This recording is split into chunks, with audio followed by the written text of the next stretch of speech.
지금 한국에서는 다 아시다시피 코로나19 바이러스가 급속하게 퍼져나가고 있습니다. 처음에는 염려하는 마음으로 한국 뉴스를 보다가 이제는 이 뉴스를 켜보기가 겁날 정도로 문제가 심각해지고 있습니다. 이 상태로 지속되면 미국에서도 한국인의 입국을 벌써 대구에서 오는 사람들은 입국을 막기로 했다고 하는데요. 좀 더 심각해지지 않을까 하는 그런 걱정이 있습니다. 이 코로나19 확진자 수로 보면 한국 사태가 전 세계에서 중국 다음으로 가장 심각하다 할 수 있는데요. 긍정적인 측면도 있다고 하지요. 지금 전 세계에서 한국만큼 코로나19 의심자들을 신속하게 그리고 무료로 검사해 주는 나라가 없다고 합니다. 최근에는 드라이브 스루 검진 센터까지 생겼다고 합니다. 차 타고 지나가면 문 열고 체크를 해 주는 거죠. 미국에서는 상상도 못하는 일이라고 합니다. 지금까지 5만 명이 넘는 감염 의심 대상에 대한 검사를 마쳤다고 하니까 엄청난 일입니다. 지금까지 사망자가 18명인데 확진자 수에 비하면 0.6%입니다. 지금까지 알려진 대로 하면 이 코로나19의 치사율이 2%인데 0.6%밖에 되지 않는 것은 한국에서 치료를 굉장히 잘하고 있다는 얘기죠. 이런 까닭에 지금 당장은 한국의 상황이 가장 나빠 보이지만 앞으로는 오히려 다른 나라에 비해 다른 나라에게 모델이 되지 않겠나 그렇게 보는 사람들도 있습니다. 미국의 상황이 지금 좋지 않다고 합니다. 지금 전국적으로 57명의 확진자가 확인이 되었지만 한국처럼 약간의 증상이 있는 사람들 다 검사를 하면 상황은 전혀 다르게 나타날 수도 있다고 하지요. 게다가 미국은 감염 여부를 검사할 수 있는 센터도 많지 않고요. 그것을 감염 여부를 검사하려고 하면 또한 돈도 내야 됩니다. 한국과 같은 상황이 미국에서 일어나면 미국은 이게 걷잡을 수 없는 그런 사태가 될 수 있다는 말이죠. 이것이 전에는 강 건너 불이었는데 이제는 우리 발등의 불이 되었습니다. 이 문제에 대해서 저도 기사를 쭉 보고 있습니다마는 전문가들이 가장 먼저 이 문제에 대해서 주는 조언은 Don't be panic 이라는 것입니다. 코로나19에 대해서 우리가 경계하는 이유는 강력한 전염성 때문입니다. 단 1분 동안 엘리베이터에 같이 있었는데 전염이 됐다고 하니까요. 엄청난 전염성이죠. 하지만 확진된 사람들은, 감염된 사람들은 대개는 아주 가볍게 지나가게 된다고 하지요. 기본적으로 건강이 안 좋은 분들이 이제 문제라고 합니다. 그러므로 너무 두려워하지 말고 차분하게 대처하라고 말하고 있습니다. 이런 때일수록 사람들의 공포를 타고 가짜 뉴스가 횡행합니다. 지금도 얼마나 많은 이 코로나19에 대한 가짜 뉴스가 퍼져나가고 있는지 모릅니다. 그런 것에 눈길을 주지 말고 믿을 만한 소스를 정확히 보고 대처하는 것이 매우 중요합니다. 우리 중에 번지고 있을지 모를 혹은 앞으로 번질 수 있는 코로나19의 확산을 막기 위해서 우리가 해야 할 중요한 일이 몇 가지가 있다고 하죠. 첫째는 화장실을 사용한 후에 혹은 식사 전에 혹은 외출 후에 비누로 손을 30초 이상 씻는 것이 제일 중요하다고 하지요. 30초 이상 손을 씻으면 99%의 바이러스는 다 씻겨 나간다고 합니다. 이번에 감염된 사람들의 수를 보니까 대상을 보니까 여성들보다 남성들이 훨씬 많았다고 해요. 그래서 남성들이 이 바이러스에 더 취약한 거 아닌가 했는데 그게 아니라 손 안 씻어서 그렇다는 거죠. 그래서 이번 기회에 특별히 우리 남성들 손 씻는 것이 아주 귀찮을 정도로 그렇게 버릇을 좀 들이면 좋겠습니다. 둘째는 기침할 때 코와 입을 팔뚝으로 가리는 습관을 기르는 것입니다. 지금 세계 도처에 마스크 대란이 일어나고 있습니다. 지금 우리가 살고 있는 곳에도 CVS 가면 마스크를 살 수가 없는데요. 전문가들에 의하면 바이러스에 감염된 사람이 다른 사람에게 전파하지 않기 위해서 마스크가 필요한 거지, 감염되지 않은 사람이 감염되지 않기 위해서 마스크 할 필요가 없다고 합니다. 그러니까 지금 일어나고 있는 이 마스크 대란은 잘못된 것이지요. 지나친 공포감 때문에 만들어진 것이지요. 셋째로, 몸이 좋지 않다 싶으면 무조건 방콕하라는 것이지요. 지금 한국에서 확진자가 많이 나오는 이유는 우리 한국인들의 습관상 몸이 아파도 약을 먹고 일하는 게 그게 게으르지 않은 거라고 하는 생각 때문에 그렇게 퍼지고 있다고 합니다. 캘리포니아에서는 벌써 이 중국인들과 한국인들에 대한 공공연한 차별 행위가 시작되고 있다는 뉴스를 보았습니다. 그 뉴스를 보았기 때문인지 지난 수요일에 우리 CUMC와 함께 성회 수요일 예배를 준비하는데 지금 그런 생각이 들더라고요. 야, 이 CUMC 교인들 가운데 혹시 이 뉴스를 보고 이 한국 사람들이랑 접촉하는 게 좋지 않겠다 해서 피하는 사람들이 있지 않을까, 그런 생각을 했습니다. 다행히 그날 예배에서 그런 느낌은 받지 못했는데요. 하지만 안심하지 말아야 할 일입니다. 만일에 버지니아에서 확진자가 나왔는데 그 사람이 코리안 아메리칸이다, 그리고 센터빌에 살고 있다,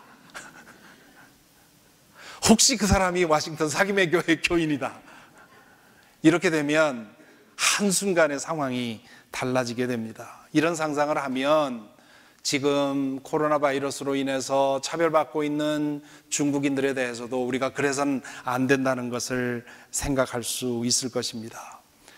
이런 문제로 차별하지 않도록 조심하면서 코로나 바이러스가 우리 지역에 문제가 되지 않도록 우리 모두가 다 조심하는 것이 매우 중요합니다. 이번 한국의 코로나 바이러스 확산 사태에서 교회는 또다시 우리 사회에 큰 폐해를 끼치고 있습니다. 신천지는 사교 집단입니다. 하지만 그 외에도 교회와 성당의 단체 활동으로 인해서 이 바이러스가 급속하게 확산되고 있습니다. 뉴스를 볼 때마다 신천지, 교회, 성당, 선지, 성지, 순례, 그런 말들이 계속 나오는데 혼자서 뉴스를 보고 있는데도 마치 내 얘기인 것 같아서 얼굴이 뜨거워졌습니다. 정부에서는 이 상황을 진정시키기 위해서 교회와 성당과 사찰에 집회를 중지해달라고 요청을 했죠. 그러자 가톨릭 교회와 조계종에서는 모든 미사와 예불을 중지하겠다고 발표를 했습니다. 그런데 대형 교회들에서는 우리는 계속 예배를 드리겠다고 고집을 했습니다. 일부 교회에서는 우리는 전쟁통에도 예배를 쉬지 않았다, 그러니 이게 무슨 말이냐 하면서 계속 예배를 드리겠다는 의지를 보였습니다. 어떤 사람은 예배를 드리면 바이러스도 피해간다고 장담하면서 모이라고 했죠.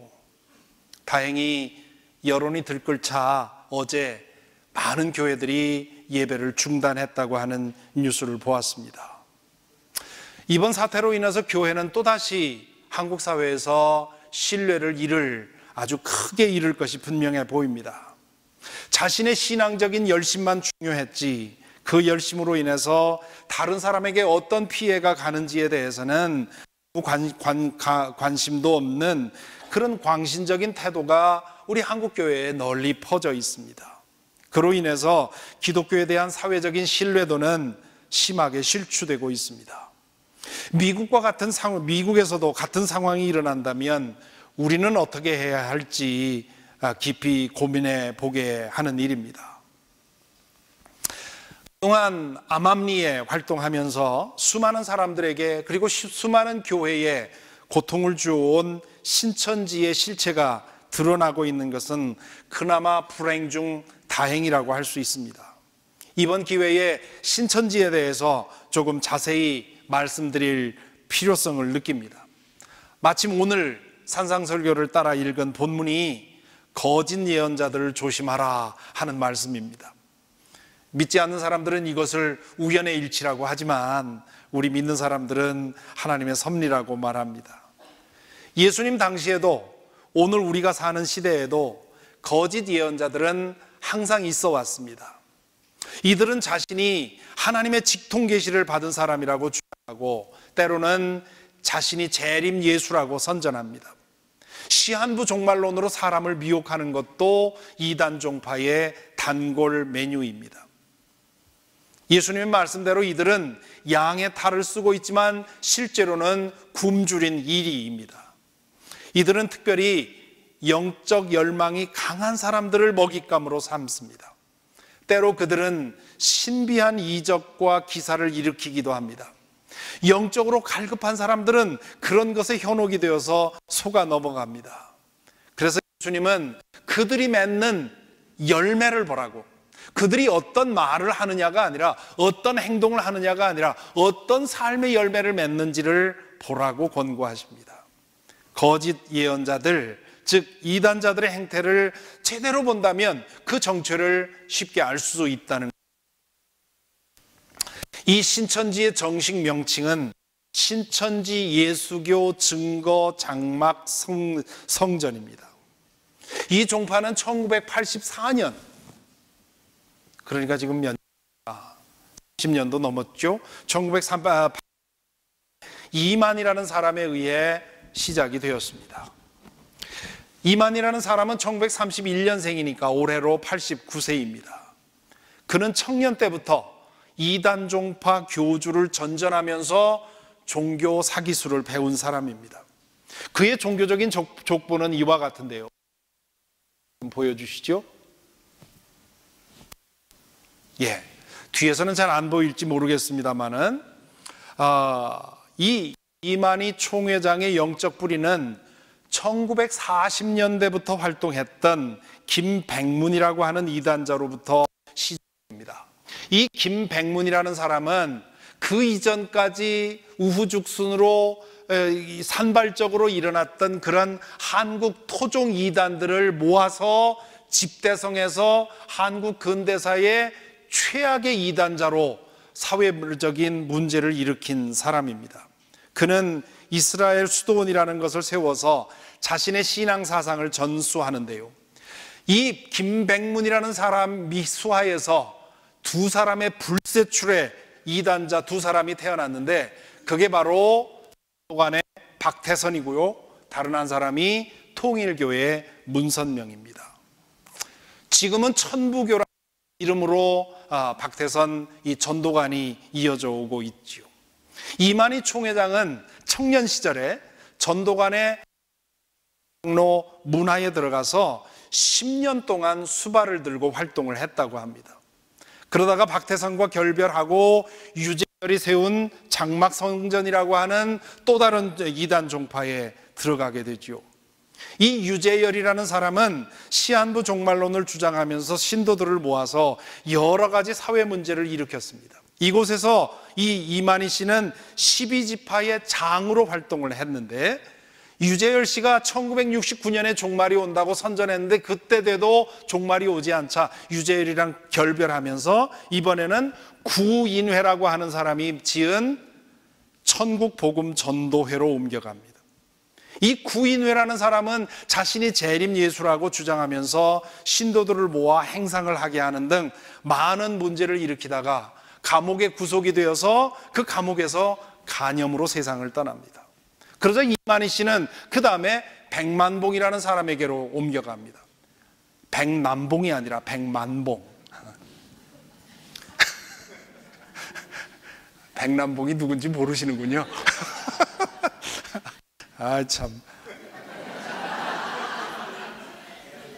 조크를 할 때 조크가 안 통하면 식은땀이 납니다. 이 백만봉이라는 사람이 지은 새창조 교회가 있는데요. 여기로 옮겨갔습니다. 이 백만봉도 역시 1980년 3월 13일을 종말의 날이라고 주장하면서 신도들에게 극단적인 헌신을 요구했고요. 이만희 씨는 그를 믿고 따랐습니다. 그런데 그 종말 예언도 그대로 이루어지지 않았습니다. 그러자 신도들을 데리고 나와서 딴살림을 차립니다. 25년 넘게 미단 교주들 밑에서 2인자 노릇을 했던 이만희 씨는 자신도 교주가 될 수 있다고 하는 자신감을 얻고 1984년에 신천지 예수교회 증거장막 성전이라는 교단을 설립합니다. 이름이 이렇게 긴 이유는 그 전에 자기가 전전했던 데서 한 글자씩 떼서 붙여서 이렇게 길어진 겁니다. 그러니까 이 신천지 예수교회 증거장막 성전이라고 하는 이 긴 이름 속에 자신의 영적 족보가 다 들어있는 것이지요. 자, 이 이력을 보면서 우리는 질문하게 됩니다. 왜 이 이만희 씨는 이렇게 이단 종파를 전전했을까? 그리고 그 끝에 그 이만희 씨는 왜 이단 종파를 설립했을까? 이 이력은 두 가지로 설명이 가능합니다.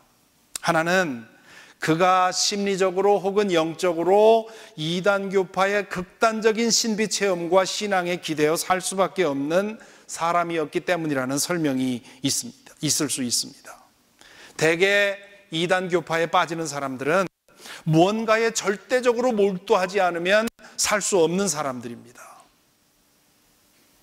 이 자신이 신봉하던 교주에게서 심각한 문제를 발견할 경우 정상적인 사람이라면 거기서 발을 빼고 다시는 이단 종파에 들어가지 않는 법입니다. 그런데 이만희 씨는 한 교주에서 실망하면 다음 교주로, 그 사람에게서 실망하면 그 다음 교주로 계속 전전하게 된 것이지요. 심리적으로 뭔가 심각한 질환이 있지 않고는 이렇게 할 수가 없는 것이죠. 다른 하나는 그가 종교를 통해 자신의 야망과 욕망을 실현시키는 이 매료되어 있었다, 그렇게 설명할 수 있습니다.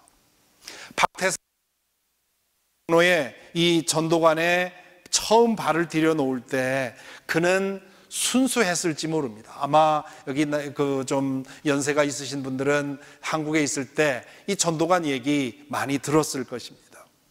이 한때 박태선 장로는 대단한 신유와 이적이 나타났습니다.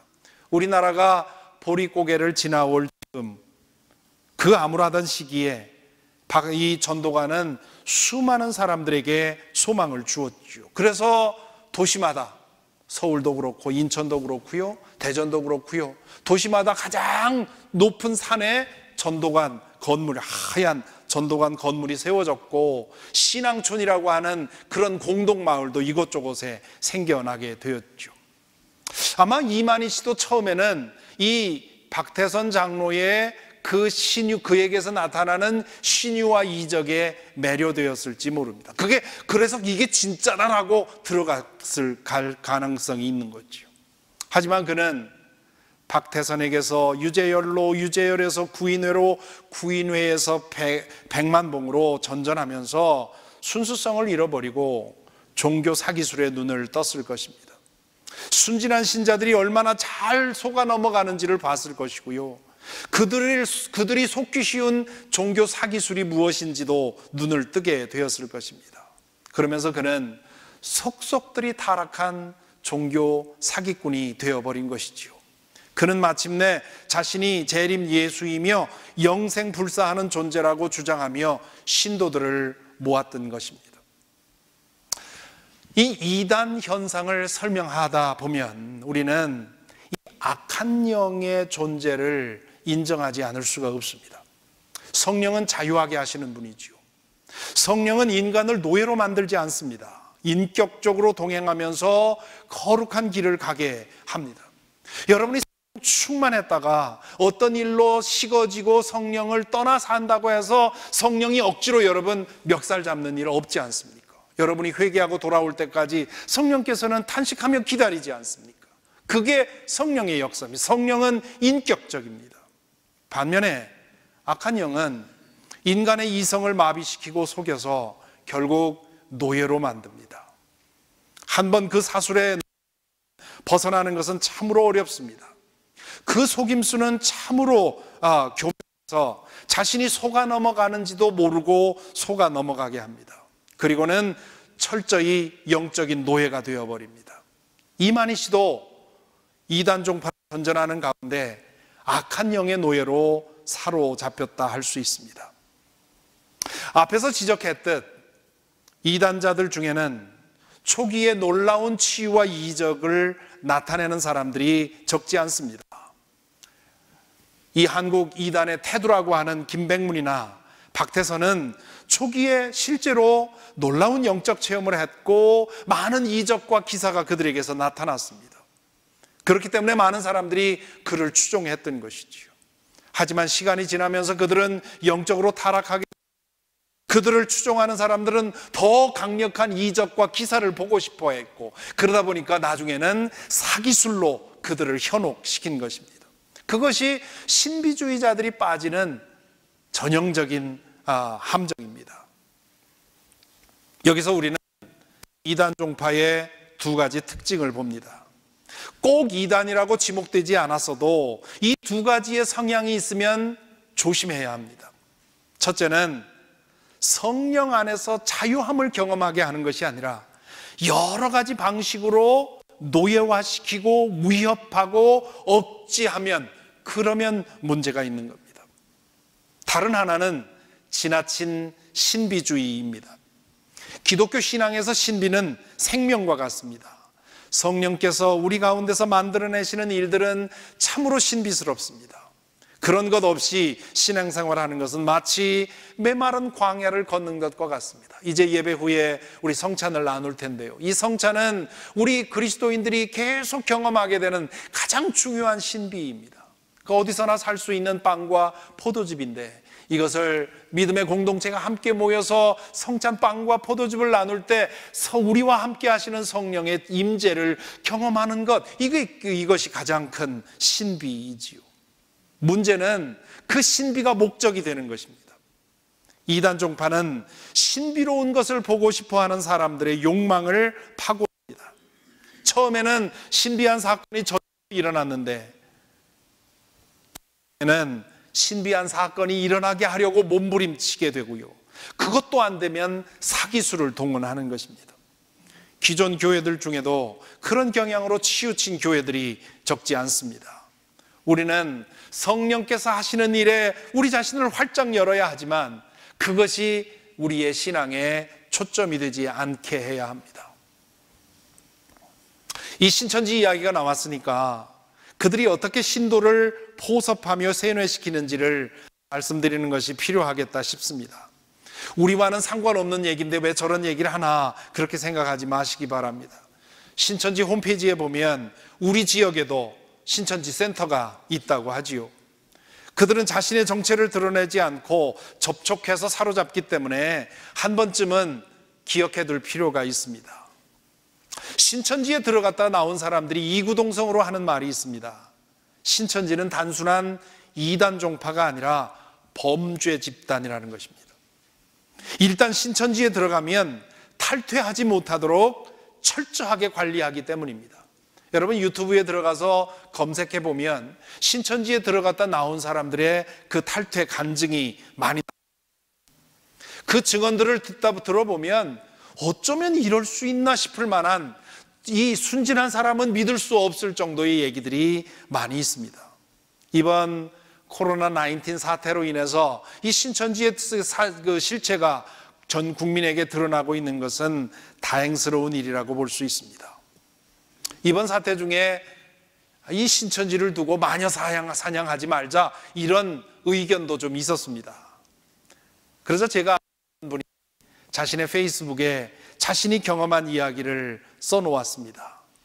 과거에 그분이 일하시던 그 사무실 옆에 신천지 센터가 있었는데, 매일같이 신천지에 빼앗겨버린 자녀들을 되돌려 달라고 울고 불고 간청하는 그런 부모들이 매일같이 그 센터에 찾아와서 소란을 피워서 이 업무를 할 수 없을 정도였다고 얘기를 합니다.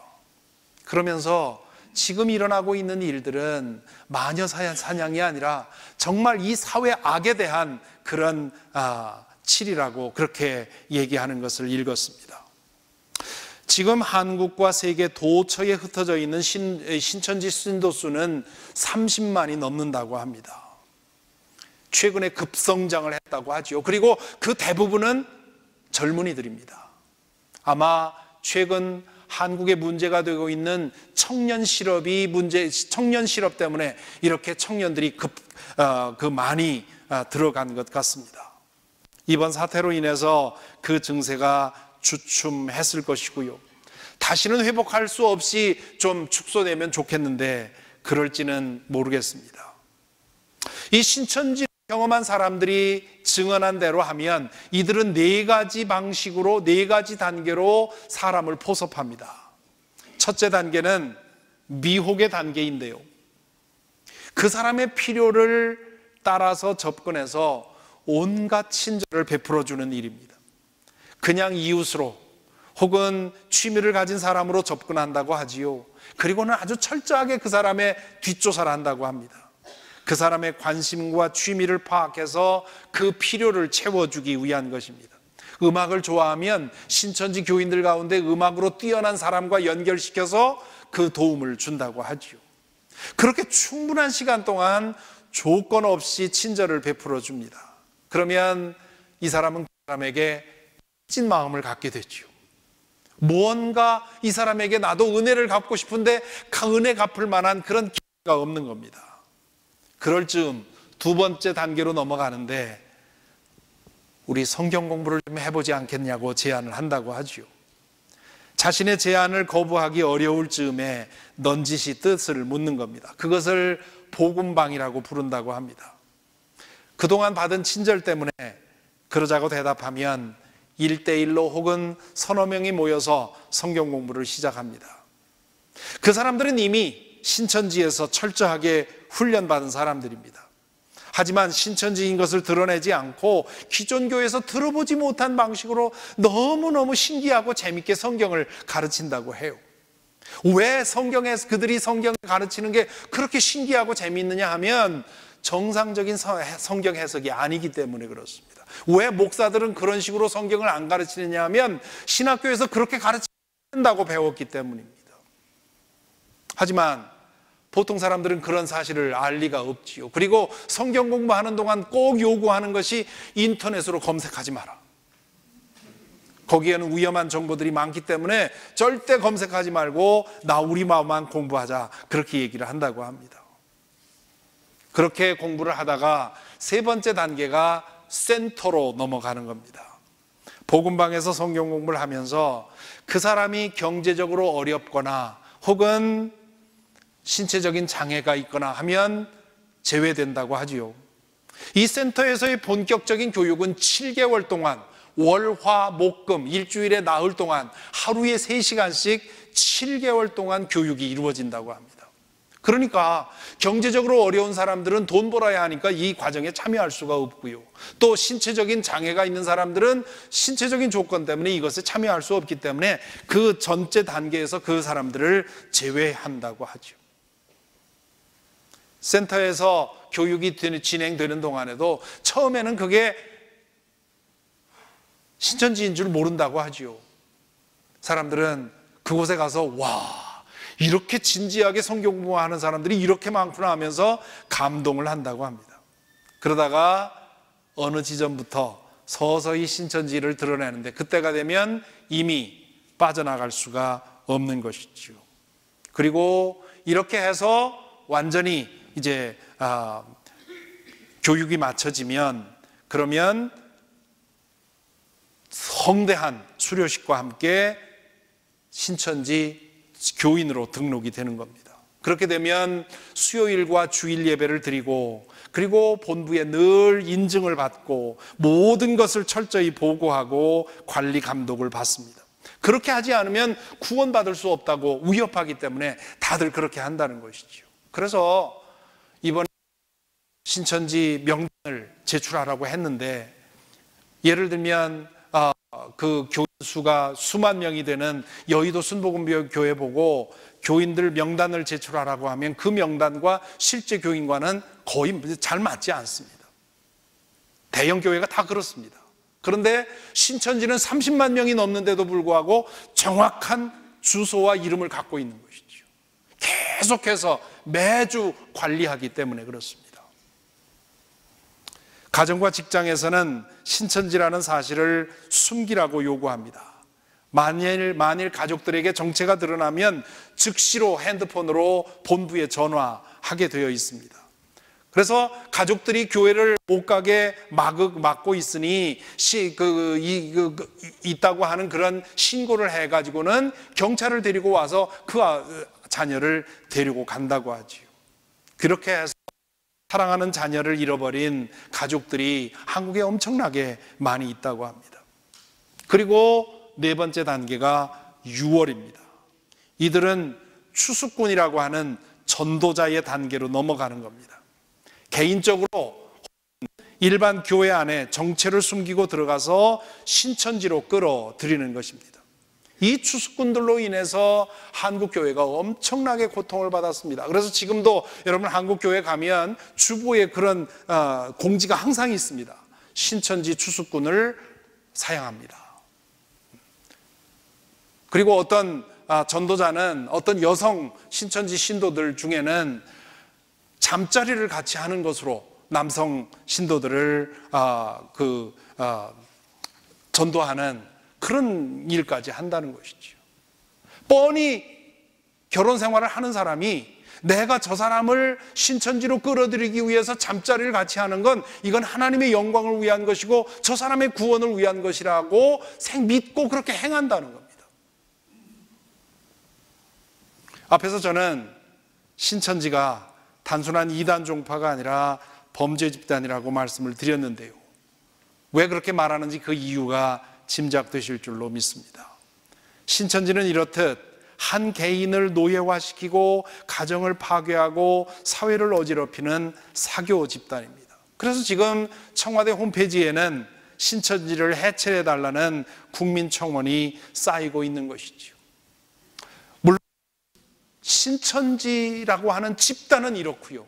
신천지에게 속아 넘어가서 그들의 가르침이 맞는다고 생각하고 거기에 맹종하고 있는 신천지 신도들은 불행한 사람들이죠. 그들은 속히 구해내야 될 사람들인데요.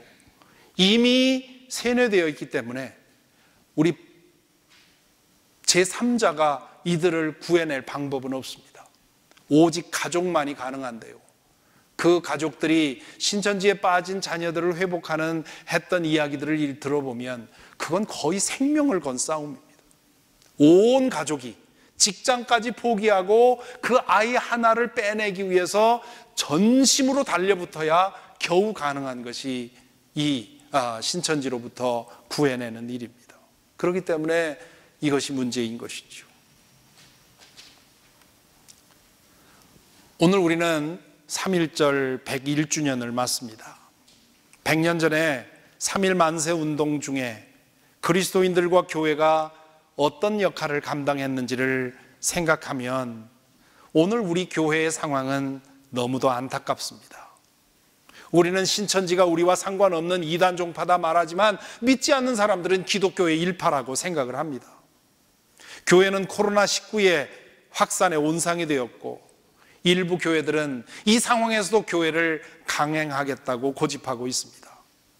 3.1운동 당시에는 교회가 그리고 그리스도인들이 전국적인 만세운동의 거점이 되었는데 지금은 코로나19 확산의 전국적인 이 되어버린 것입니다. 이와 같은 대조적인 그리스도인의 모습을 보면서 우리 자신을 돌아보아야 하겠습니다. 진짜 신앙은 2000년의 역사 속 전염병이 창궐할 때 그 신앙의 진가가 드러났습니다. 주후 2세기에 시리아에 출병했던 로마 군인들이 천연두균을 가지고 로마로 들어왔습니다. 그래서 그 천연두가 퍼져서 500만 명 이상의 이 로마 주변에 있는 시민들이 희생당한 일이 있습니다. 기록에 보면 그 당시에 그리스도인들은 감염될 각오를 하고 천연두 환자들을 돌보았다고 하죠. 그로 인해서 이 전염병이 잦아든 후에 기독교는 급성장을 하게 되었다는 겁니다. 그 고통스러운 시간 동안에 그리스도인들이 보여준 그 행동을 보고 살아남은 사람들이 기독교를 믿게 되었다는 겁니다. 진짜 신앙은 다른 사람에게 전염되든 안 되든 상관하지 않고 자기 방식대로 신앙생활을 하는 것이 아닙니다. 다른 사람에게 도움이 되기 위해서 희생하고 양보하고 헌신하는 것이 진짜 신앙입니다. 우리 한국 감리교회가 배출한 가장 위대한 신앙인 중에 한 사람이 전덕기 목사님입니다. 그분은 상동교회 목사로서 백오인 사건에서 받은 고문 후유증으로 인해서 1904년에 세상을 떠났습니다. 하지만 그분은 이 상동교회에서 청년들을 기르면서 그들이 장차 3.1운동의 주도적인 역할을 하게 하는 그런 영적인 정신적인 지도자였습니다. 이 전덕기 목사님의 그 생애 이야기를 읽어보면 참 감동스러운 이야기가 많은데요, 그분은 늘 남학신과 말린 쑥을 자신의 보찜 속에 가지고, 남대문 가난과 질병으로 인해서 죽어 버려진 시신들이 많았다고 합니다.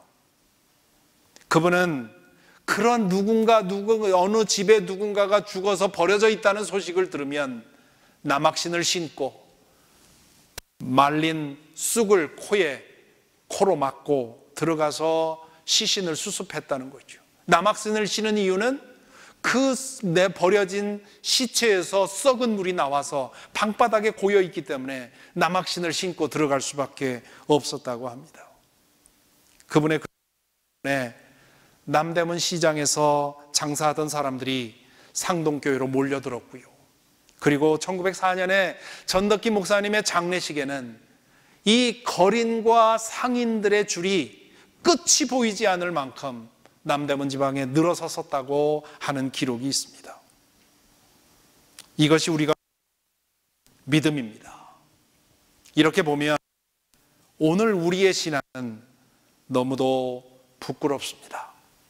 코로나19의 흉흉한 소식 가운데 3.1운동 101주년을 맞는 지금 우리는 한국에서 일어나고 있는 상황이 오늘 우리가 사는 이 지역에서 일어난다면 우리는 어떻게 할 것인가? 과연 우리는 우리의 삶을 교회적으로 혹은 개인적으로 우리의 신앙의 향기를 드러낼 수 있는지, 아니면 나 혼자의 안전 때문에 발발 떨면서 숨어 있을지 생각해 보아야 할 것입니다. 그런 혼란 중에 우리 각자가, 그리고 우리 교회가 이 사회에 할 일을 찾아서 행할 수 있도록 우리는 함께 고민하며 기도해야 할 것입니다. 부디 코로나19 대란이 속히 진정되기를 기도합니다.